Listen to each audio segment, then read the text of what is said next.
Da, dacă vrei să ai mulți abonați pe YouTube, trebuie să faci...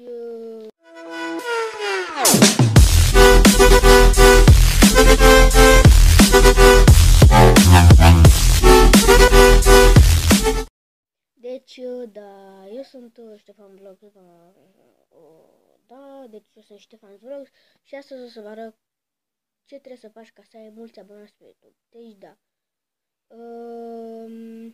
ca să ai mulți abonați pe YouTube, în primul și în primul rând, lumina, dar mi-am pus telefonul undeva pe aici, așa. Deci, în primul și în primul rând, trebuie să intri pe App Store sau Magazine Play, cum vreți, să ziceți că e același lucru, sau pe internet Google și să scrieți Get Subscribers for YouTube și o să aibă imagine colorată, se pare. De fapt, cred că o să vă las eu un link în descriere ca să descărcați aplicația. Ce trebuie să faci? La acea aplicație trebuie să o să-ți arate sus în dreapta 4 bănuți prima dată sau mai mult, nu, 20. Și o să-ți arate acolo plus 4 bănuți să te abonezi la ăia, dar tu dacă vrei te dezabonezi. Eu am încercat treaba asta pe un canal care nu-l folosesc și mi-a mers. Din 0 abonați am avut 5, îți dă câte 5 abonați pe zi. După ce ai strâns 60 de bănuți, te duci pe a doua căsuță, dai, cum ar fi la o poză, dai în partea asta. Bine, în partea, nu, tot, da, în partea asta.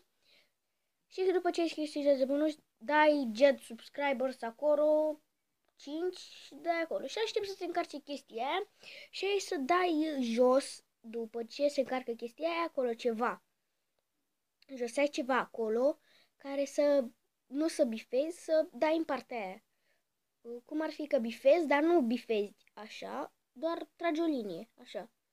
În fine, o să vedeți voi cum ar fi că tragi o linie, dar în fine.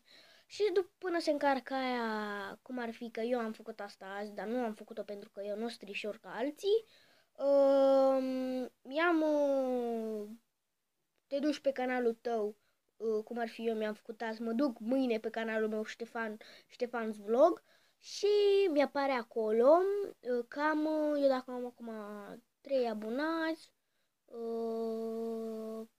4, 5, 6, 7, nu, 3, 4, 5, 6, 7, 8 abonați, cum ar fi. Dar voi dacă o să aveți, nu știu, 20, o să aveți 25, 30, 35, în fine. Asta e aplicația, o să vă las eu un link în descriere să vă duceți la ea. O downloadați, o să trebuiască să vă logați cu contul de YouTube pe care îl aveți voi, desigur.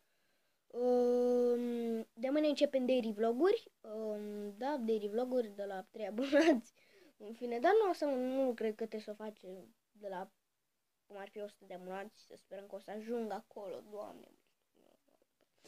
În fine, da, deci ca să ai mulți abonați o să-ți las un link în descriere, jos, de acolo jos, și da, am văzut, am și un intro, vi l-am pus acolo, intro Ștefan, download aveți link. Și vi-l descărcați de acolo dacă vă place, eu deja îl folosesc, ați văzut și voi. Și outro-ul e foarte tare, l-am luat de la un băiat pe nume Alex, canalul lui se numește, canalul lui de YouTube se numește, că sună urât, era vărul meu. Ce trebuie să zic? A, da, cu outro-ul. Canalul lui de YouTube se numește băiatul ăla Alex. Dacă ziceam canalul se numește, sunau foarte urât canalul, deci, da. Se vede că am ochii roșii, dacă nu chiar așa, se vede albul ăla, uitați. Vedeți? Cum ar fi că țin închis, da, în fine. Deci țin undeva cam pe aici, așa, să vadă ochii. Deci, da, canalul lui se numește dr.rambo, are o poză dr și de la el am luat acel intro, el a făcut.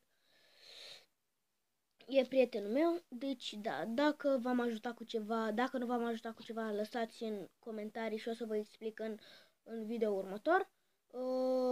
Eu am fost Ștefan Vlogs, iar noi desigur o să ne vedem data viitoare. Pa, pa!